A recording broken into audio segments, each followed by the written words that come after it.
How you know, you big beautiful bunch of Bam Bam Bigelows? I'm the big beefy boy, Shaz Beef. Let me talk to you. Every now and then in wrestling, a guy shows up who just doesn't blur the lines, doesn't just push the boundaries, but sprints past them in control of himself, unlike Titus O'Neil. And in Smoky Mountain Wrestling in 1994, that guy's name was New Jack.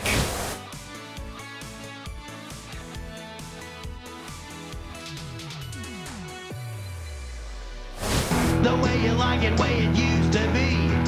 Smoky Mountain Wrestling's on TV. Smoky Mountain Wrestling was Jim Cornette's baby, a little southern wrestling promotion trying to bring back old school wrestling. R-A-S-S-L-I-N, that's wrestling. To the hills of Tennessee, where fans still believe that the Rock and Roll Express were God's chosen tag team.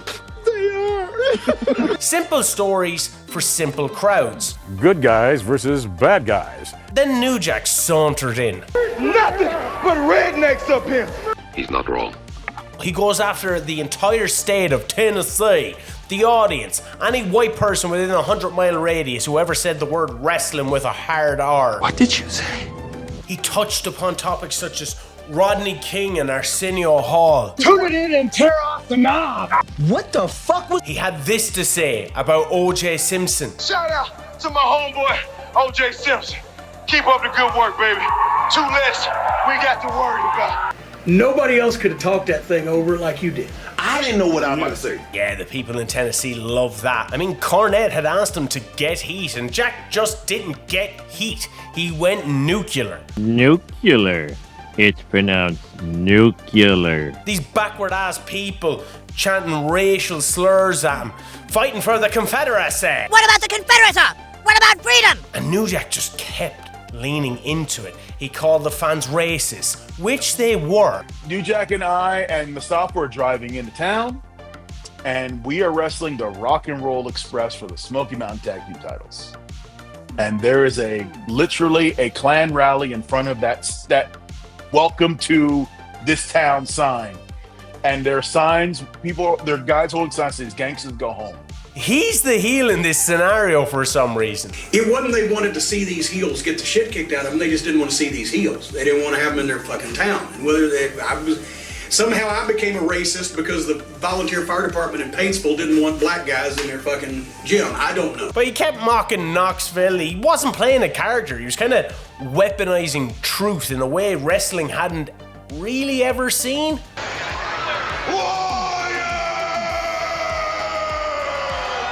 Well, that's just silly. Bringing their own bodyguards to the ring because they don't trust the police force. And it worked too well. Smoky Mountain had to have a legal disclaimer basically saying, don't fucking sue us. All these views are their own. And the thing is, while he's tearing down society, he and Mustafa were also just straight up beating people. The gangsters weren't doing headlocks and roll-ups. They were recreating the Rodney King beating, except this time they were the cops and the Rock and Roll Express were the ones getting the truncheon. Mustafa was eating watermelons, picking his nose, flicking it at the camera, mocking the audience, mocking their heroes, and said things nobody else would dare say. He was basically doing the Muhammad Hassan gimmick years before the WWE, and Cornette just kept pushing the envelope. The gangsters beat the Rock and Roll Express for the tag team titles in only their 7th match.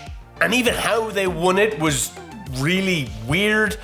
How weird. They won the match, Bullet Bob Armstrong restarts the match, the Rock and Roll Express win, and then New Jack and the gangsters get their lawyers involved and basically just get given the titles. Like, this was a really heated feud, even before the gangsters won the tag titles. They fought them in a parking lot. Afterwards, Rock and Roll Express rock into a cafe, and every week it just kept escalating, and every week the fans got fucking angrier. They ended up losing the tag team titles eventually, back to the Rock and Roll Express in a feud involving Cornette. They beat the ever-living shit out of Cornette. Undertaker, yes, WWE's Undertaker, cuts a promo about the gangsters. The gangsters. You say that you fear no one. We're gonna go ahead, we're gonna show these people that we're not scared of Undertaker, you know what I'm saying? We're gonna go. Now, I mean, all we gotta do is just go ahead, we're gonna walk around a little bit and get used to this graveyard. And teams with Tracy Smothers, who's wrestling there in his Confederate head trunks. We're somewhere in Virginia. You know the situation. Clan area, the whole bit, all that, right? This was getting attention.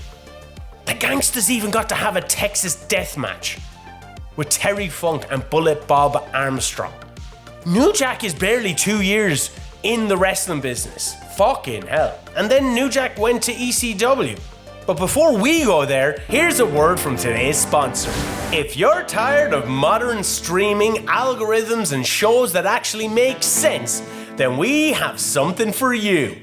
Introducing Lonesome Dove, the Bret Hart part, the only VHS collection on Earth dedicated to the Hitman's brief but unforgettable time wandering the Wild West. I knew this would happen one day. But that's not all. This special edition set also includes Bret's legendary appearance on The Simpsons. Ooh, this place's got old man stink. You'll also get a chance to go back to the 70s and view The Rock, the Hardy Boys, and Ken Shamrock showing up on that 70s show. Baby, baby, baby, baby. And that's just disc 1. We're also stuffing this box set with the most unforgettable wrestling TV cameos ever made. Who could forget Buff Bagwell, Booker T, and Scott Steiner in Charmed? Kevin Nash shows up in Sabrina the Teenage Witch. This gargle and this gargle. And the bonus part, Rob Van Dam on the X-Files. That stoner is 100% into alien conspiracies. Beings from another planet or beings, a society, whatever? Absolutely, of course. All of this shoved into one badly packaged VHS set, DVD set. Can't remember what I said. Available exclusively through this show with promo code Morrow is an Ass. That's Lonesome Dove, the Bret Hart part. Relive the roles nobody asked for, nobody remembers, and nobody can believe actually happened. Anyway, back to the video. He goes to ECW, and this is where it gets darker. The mass transit incident happened. A 17-year-old kid lied about his age and training, got into the ring with New Jack. Why would you do that? He asked to be bladed, and New Jack fucking cut 2 arteries. It became one of the most infamous incidents in wrestling history. And it followed New Jack for the rest of his career, and he never apologized. Not once. Not once. He repeated on his last ever tweet before he passed that mass transit had asked to be cut. Living the gimmick till the end. XPW, he tased Vic Grimes on top of a scaffold and threw him off like he was trying to win a world record in attempted murder. New Jack openly admitted that he wanted him to die because he hadn't checked on him after a previous fall where Vic Grimes lands on his face. Were you trying to kill him? Yeah. Like bombs away. Gypsy Joe, a 69-year-old man who refused to sell for him. By the end of the match, New Jack was hitting him with chairs, chains, barbed wire, bats, and he was a victim of racial slurs. He said the more they did it, the harder he hit Joe. It's fucking brutal. I understand he was 70-something years old, but he didn't have no business being in the ring with me. It's fucking brutal. And then there's the stabbing incident. William Jason Lee starts throwing real punches. New Jack pulls out a blade and stabs him 9 times. And they said I stabbed him 14 times, and I did not stab him 14 times. I stabbed him 9. Because apparently 9 is a more reasonable number, single digits. You can say New Jack went too far, you can say he crossed the line. I fucking certainly think he did. New Jack wasn't a hero. He's a fucking cool character. Nick Khan thinks so. That's why we're getting action figures of him now, and he showed up in WWE 2K recently. The man brought the hate. The hate produced. When people talk about wild wrestlers, they mention Foley, Sandman, Abdullah the Butcher, but nobody, absolutely nobody, was New Jack. And it all really started in Smoky Mountain, where he walked into the most conservative crowd imaginable and turned the whole place upside down. That's been the story of New Jack. This is the Wrestling Fan Wrestling Show. I'm the big beefy boy, Shaz Beef. Until next time, remember that it's all fun and games until someone gets hit in the face with a steel chair. Stay safe, stay sane. Goodbye to you.